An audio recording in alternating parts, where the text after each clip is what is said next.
Hi everyone! So today we have a fun episode of Dolly Tales. This is kind of going to be a throwback to mostly childhood memories, but we do have some adult memories mixed in.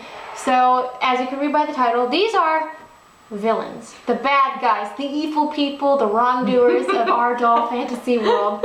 Of course, I think most kids growing up who played dolls had some kind of like bad guy. Now a lot of ours were actually like completely fictionalized, but if we had dolls that we later got to represent them, or dolls that we like had seen stock photos of that we imagined playing the villain. Yes, we have included them.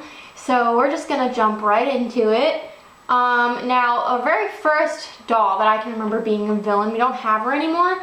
She was some kind of clone doll. I actually think she was like a craft doll because she was glued into her outfit, and I remember she had this really ugly face and this blue dress and reddish hair, and we thought she kind of looked like an evil Cinderella. And I remember I played her, and she was this town like villain, nasty person. And I remember there was like court cases and like I don't remember what she was on trial for, but I remember being like 6, 7 years old, and I'd make her yell at the people in the court, being like, "You imbeciles!" And she kind of had like a country accent on and off sometime. So later on, when we were much older, this was towards the tail end of when we played with dolls as like kids. 05. I had gotten this doll that we're going to show you, and Colleen actually played her, if I'm not mistaken, but she was kind of represented a remake of that character. The 1995 Little Debbie's Barbie. She has, auburnish hair and a blue and white dress, so I don't know, she recaptured our imagination, and I believe I did her with a southern country accent. Leroy! Something like that. This doll wasn't always bad. I remember one time when she played Karen Carpenter, but that was one of her many. Yes. She was all, "Leroy, how dare you!" Yeah, she was like the crazy, like possessive girlfriend, wasn't she? Yes. That was kind of her. She was a lot of fun. I almost forgot to include this guy in the video. She happened to see him in the container. This is Olympic USA skater Ken. We didn't have him growing up. Or as I like to call him, pervy skating instructor Ken. We knew he existed because Colleen had gotten Tara, who's Barbie, for a birthday, and he was advertised on the box. So we used to play, for some reason, there was this phase where I had these two skating dolls that I got around the same time. I had this pretty skating dream Barbie in this white outfit. I just loved her, who I named José Chouinard after my favorite figure skater at the time, and the less attractive doll that was marketed with him, who we named after Tara Lipinski because we just knew she was famous. And Tara was on her box. She wasn't pretty enough to be Christy Yamaguchi, who was my favorite skater. Of course. She ended up being a figure skater that we didn't like care about. We loved figure skating as kids. So we didn't actually. We liked watching it with Mom. Yeah. And we'd seen this doll advertised in Paris Box, Kurt Browning and Scott Hamilton. Those were her crushes. So we ended up remembering this guy's picture and imagining that when we would play at my Mama and Pepe's house and we would take Jose and Tara with us, we would imagine this guy like hitting on the girls and being this creepy skating instructor. It was like try to watch them in the locker rooms. Yeah, and like, if you're not my girlfriend, then I won't give you this like set for skating. Yeah, he was like a very early villain. He was one of our first perverts. This is Dila, my first Barbie, who ironically is 1989, my first Barbie. After I got her first, but after I got like prettier dolls like Rose, who was my Fun to Dress Barbie from '92, Dila kind of was like an old has-been to me, so she ended up being the bossy queen that they all had to answer to because, let's face it, she's dressed as a queen or princess. So Dila was like probably my earliest villain. Like, she wasn't officially a villain, but they were all like afraid of her, like, oh, we can't tell Dila this, we can't tell Dila that. So that's Dila. This is 1987 Dr. Barbie and 1988 Fun to Dress Barbie. We had them both as kids, and they were a mother and daughter combo. So this is Julia and Angela.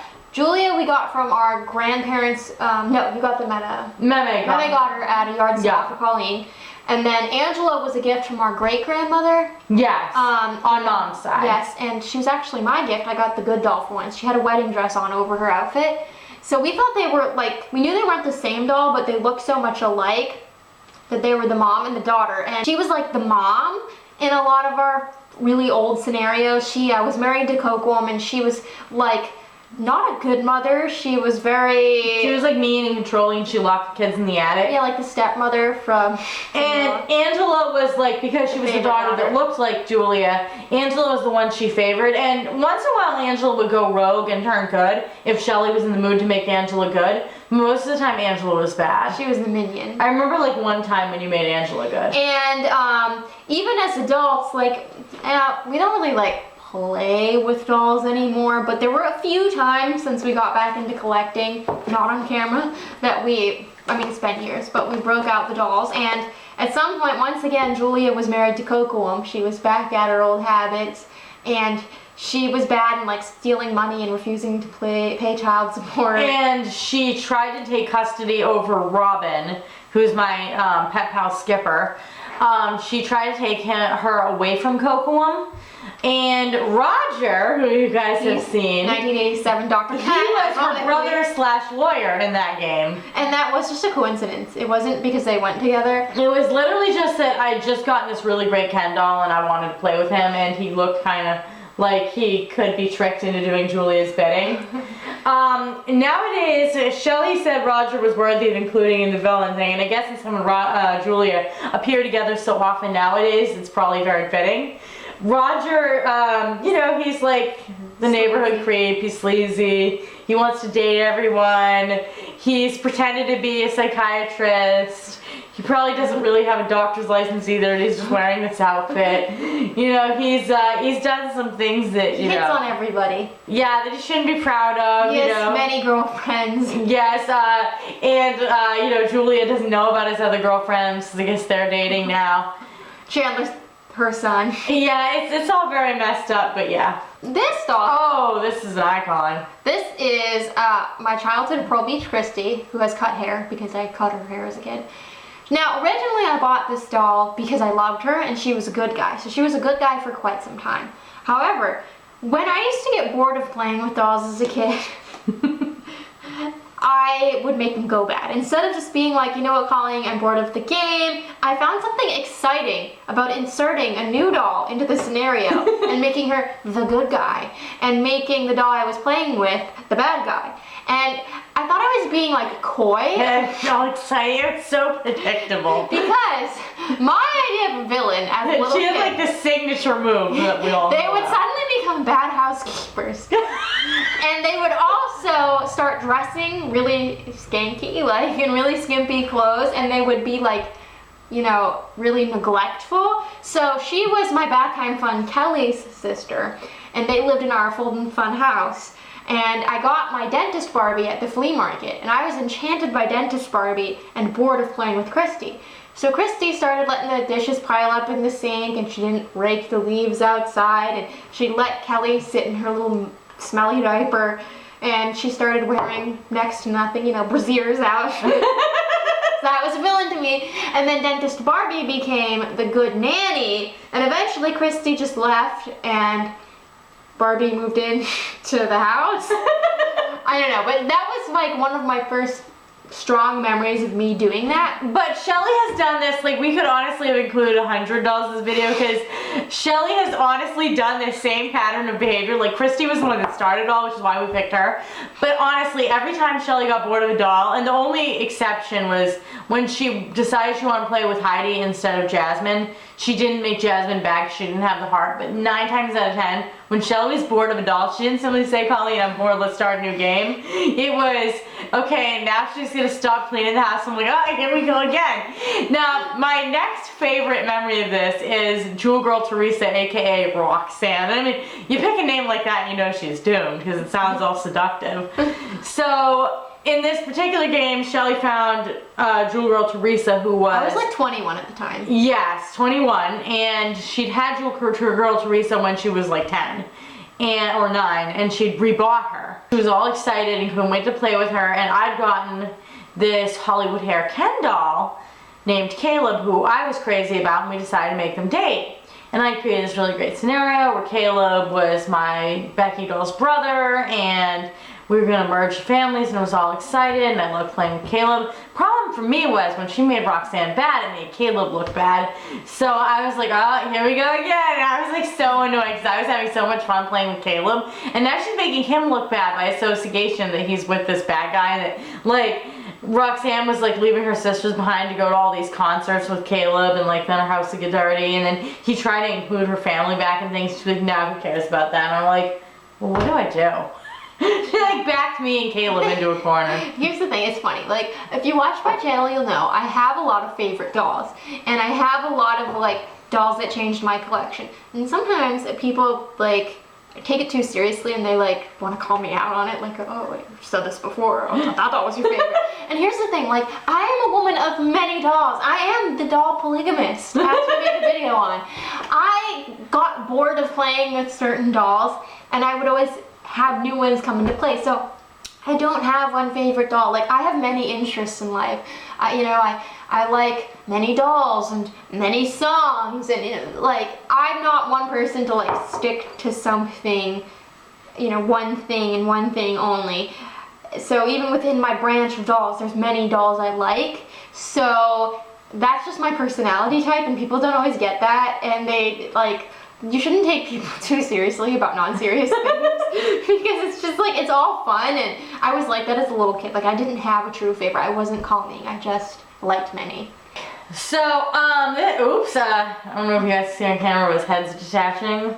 So this is Jeffrey, my first Hollywood hair Ken doll. He was a birthday gift. And yes, I got him for my birthday when I was in 2nd grade. So Jeffrey and I, we go back a very long time.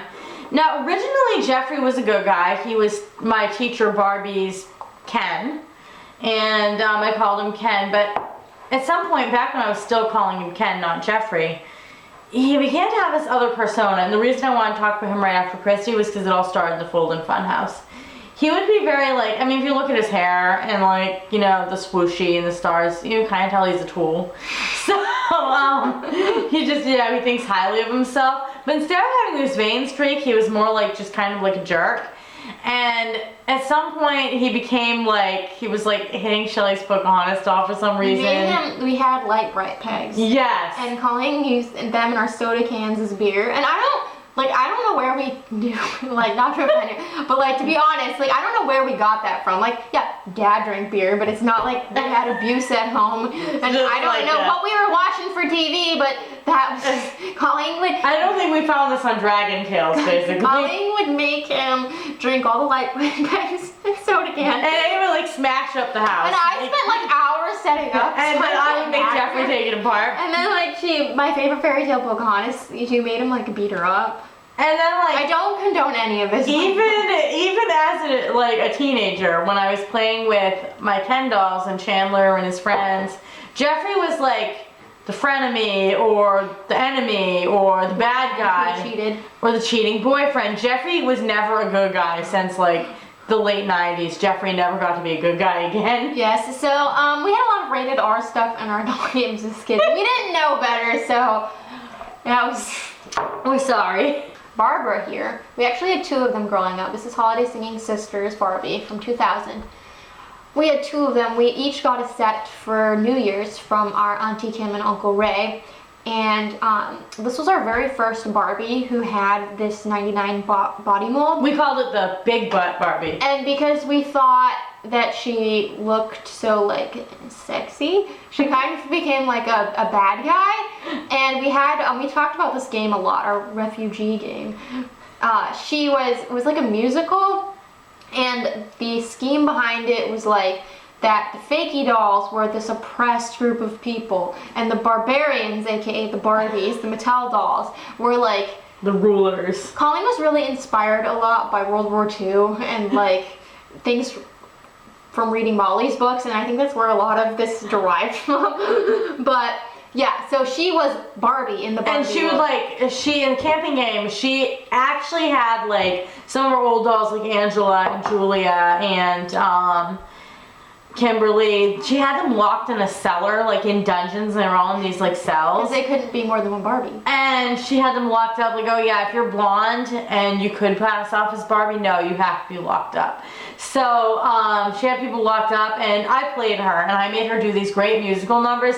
She had an identical doppelganger who like subbed in and out for her. Yes, and also she was kind of like a mob boss because she used to have hits on. I feel like Ken was doing her bidding. She'd send out, yeah, she'd send out Ken to go and like take care of. So bad. Okay, then we mentioned her earlier, big skater Barbie. Yes, and I got her for my birthday in 4th grade. Tara Lipinski. And this was Tara Lipinski. When we got bored of Tara Lipinski, which, let's face it, the big feet. I know, calling me the short hair. She was butch in front of me. So, the big feet, the short hair. She didn't really stand a chance. She went bad, like, basically when we were over the figure skater phase. And Shelly made her, like, the Kelly Doll's neglectful mother who, like, bounced checks. And we didn't know what that meant at the time. We just thought it was this, like, scandalous thing. Yeah, and she'd, like, forge checks. So she'd get a check for, like, $20 and then, like, because I didn't know you had to write out, like, you know, oh, 2,000. I thought you could just, like, tack zeros on it. And she would like commit money laundering basically. We had her like wear this big dress. It was that gold fakey dress. And she'd like stuff things in it. She'd be at a store. Like she would just start, it was like, probably because when we watched TV there were like stories of like those women that like stuff things in their kids' strollers, and we probably made her do that with Kelly too. Like, I was gonna say. The diaper bag. Yeah, Make her kids steal for her. She would have her children steal for her. So basically, this was all stuff that we probably saw on TV but didn't really understand. I watched a lot of crime shows. Yeah, and we didn't really understand what we were taking in, but we were... It's good content for the dog. Daphne. So, you guys might have seen Daphne Tea before. Time Courtney. I honestly don't remember. Oh yeah, she was a few episodes ago, if even. Daphne was my first childhood skipper doll that we got from Mom's parents. At the Salvation Army. From the Salvation Army, and she was with, like, we got her with Shelly's very first Barbie. So Daphne goes way back, and she wasn't a bad guy the whole time.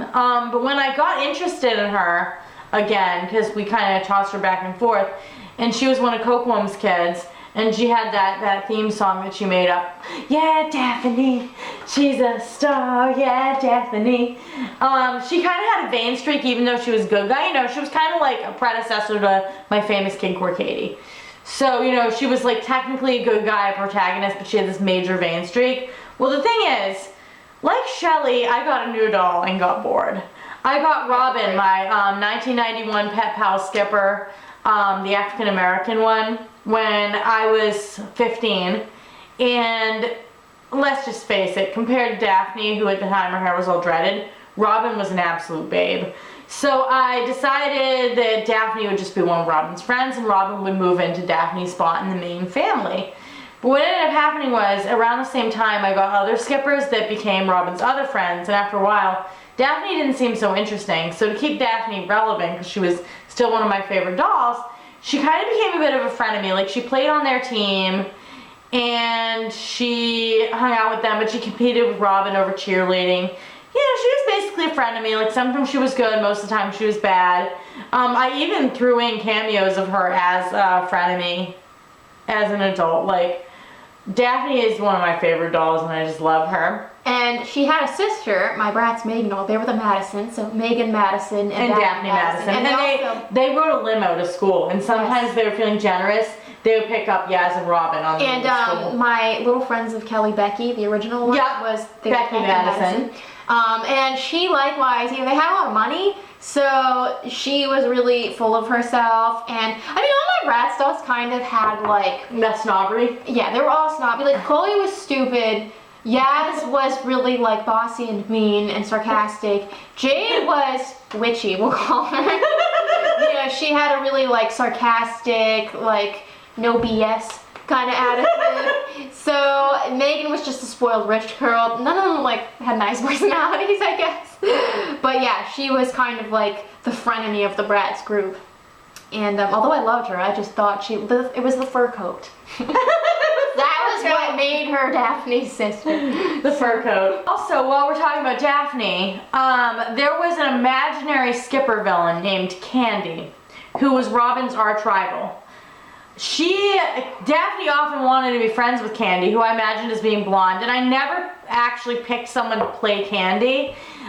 She was like one of those people that she's just larger than life, so I couldn't find someone to actually be her. So, Candy was just someone in my head, but she was actually Robin's arch rival, and sometimes Daphne would end up back on their side when Candy did something bad to her. She was like, you know, this big famous bad guy. The next villains are a duo. Her you've seen before. She's a replacement doll for the original, but I brought her out anyway. I had a lot of Kidcore Katies that I alternated between pretty indiscriminately. Like I would get in a fix for one, but it was nothing like permanent. Until I got my Katie with the poodle. You guys have all seen? This doll here was one Shelly got me for Christmas. I want to say when I was in 8th grade. Might have been 7th, and then I think it was 8th. And then this Katie she's a replacement for our first Katie. And the doll I actually played with had like Shelly's Cleopatra haircut like to here. When I got really into my favorite Katie doll, I made her hang out with mostly Stacy dolls.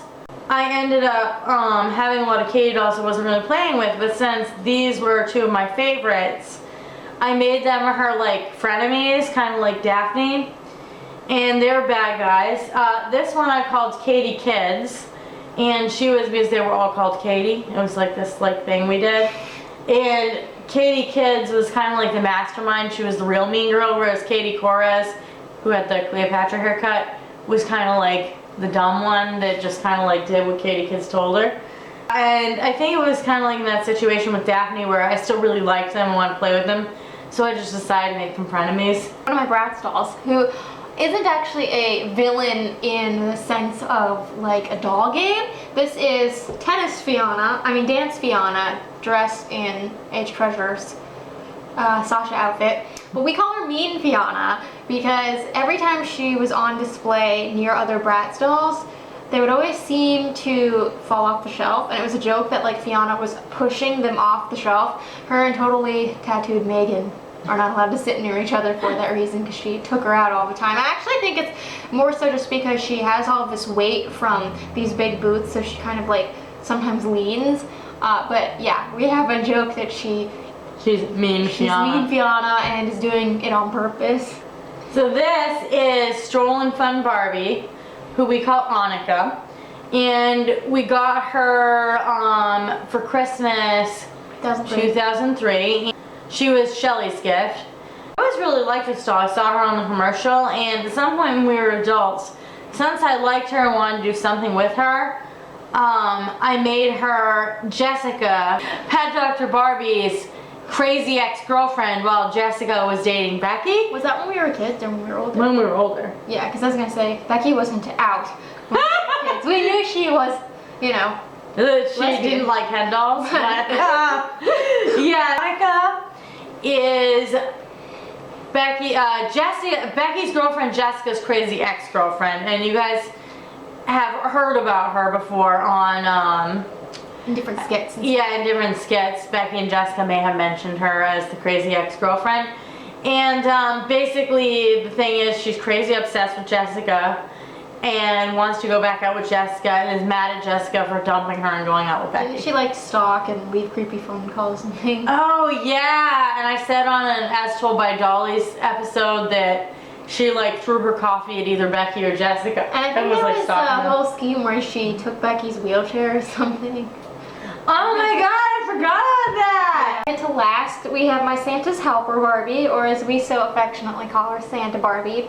Now this doll was kind of an impulse buy. I remember we were at Price Chopper one night when we were out with Dad, and they had these Santa's Helper Barbies, and I was looking at them, and I actually had said to Colleen a few minutes before Dad showed up, oh, that doll's really ugly. And when he saw me looking at the Barbies, he's like, oh, I'll buy you one, because that was Dad's motif. He showed love through buying things. And so I was like, okay, you can buy me the ugly Barbie. I didn't tell him I thought she was ugly. But because she was so, I don't actually find her ugly anymore, but back then I did. But because she was so odd looking to me, she kind of became like this scantily clad villain. And I don't really remember all the circumstances because this was like some of the later years we played with dolls as kids. But I remember she was like a stripper or something, and she was like trying to seduce whatever man doll calling. Is he Chandler or Leroy? I don't remember. And I just want to point out that like Desiree Jello Fun Barbie was a good stripper at some point, so I don't really know. But yeah, that's how I always think of her. We would make her sing, like instead of Santa Baby, it'd be Santa Barbie. You know, I've had an awful good girl. It was just like really funny. So we saved the best for last. Happy Family Alan. This is actually a guy we got at the flea market that has cut hair because he was the first one I found in the container. But growing up, we had the African American guy. We wanted the Caucasian set because he was what we had in mind for this role. Yeah, we kind of like were picturing the Happy Family as being like Leroy and Jasmine's rivals, like that, you know, Leroy and Jasmine had their kids, but they had kind of like a diverse medley of all kinds of kids, like Kelly dolls, Chrissy dolls, random baby dolls, and nobody looked alike. Whereas the Happy Family was supposed to be this like perfect image, and they were like their rivals. What happened is Alan, the dad in that Happy Family, ended up taking on this like perverse personality. He was a pervert. He was basically the Dolly equivalent of like a peeping Tom. He was always like looking through the windows. Happy Family neighborhood perv. Yeah, of like Leroy's bathroom and like. You know, he came with that little camera and stuff, which didn't really help. And yeah, so we didn't actually have the Caucasian doll, and we ended up being like. Our inner Dolly collectors decided we wanted the African American set for like collecting purposes and because they look cool. But that dad looked too good. He didn't look bad enough for our vision. He doesn't have that same pervy. Yeah, like he's got like that totally hair Ken thing going on where he just looks, you know, creepy. So we imagined it was the white Alan that was like bad. And that him and like his son Ryan, Ryan was like his protege. They were like creeping in people's windows. Even the babies, like baby Nikki would like beat up the other babies. Yeah, it was like, it became really dysfunctional, which it was like really stupid, as all of our doll games were. But yeah, you know, he'd be like out in the yard and he'd be like, oh, hi Robin, and it would be so obvious he was like checking her out. And it's funny because like when I think back to like summer 2003, I can't imagine that summer without like the Happy Family dolls, because that's when we were buying the dolls and the play sets and like using Alan as a bad guy, like, you know, it was like, that was the summer of the Happy Family. Yeah, so we were really glad to end up with not just one but two Caucasian Allens, because that's who we always envisioned for the role. So we hope you guys enjoyed meeting our Dolly villains. Although they may have been cast as bad guys or less than favorable characters, we love them all, and you know, the doll could play a bad role but still be a favorite, and still just have as much like imagination and fun come from them. So we hope you guys enjoyed, and until next time, love your dolls, love yourself, and love your life.